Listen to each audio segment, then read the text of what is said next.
We heard the call go out as man trapped in a trench. We were not the first ambulance, we were the second ambulance. And when we got there were already a lot of companies working. There was a person buried up to his waist in a circular hole of some kind.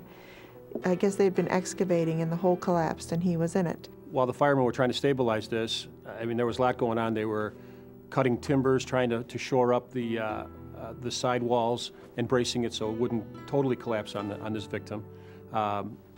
With the help of the firemen, they basically were able to lower her down head first, because there wasn't enough room with the firefighters in the bottom of the hole trying to stabilize it.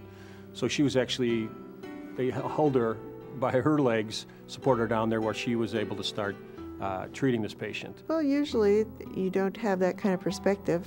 You're not in that kind of a position. His arms were, he raised his arms, he was able to do that, and I could barely reach him. He had good veins, lucky me. So I didn't have any trouble starting his IV. It was a little head rush for me, but not that bad. You know, at any time, they stabilized as best they could, but this hole kept filling up with gravel as this was going on. So she really did a great job in getting in there and stabilizing this guy and treating him, and this went on for hours. This wasn't a one-time intervention.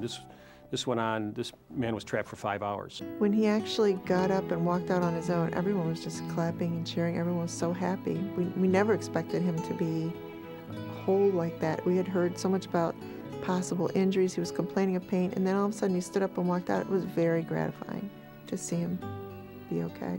Robin basically put her own safety on the side. She recognized that something had to be done right away, and there wasn't time to sit back and wait and let things progress. She got right in the middle of it, and drawing on her medical expertise, just went to work and treated this victim and stabilized him throughout the duration of the extrication and saved his life.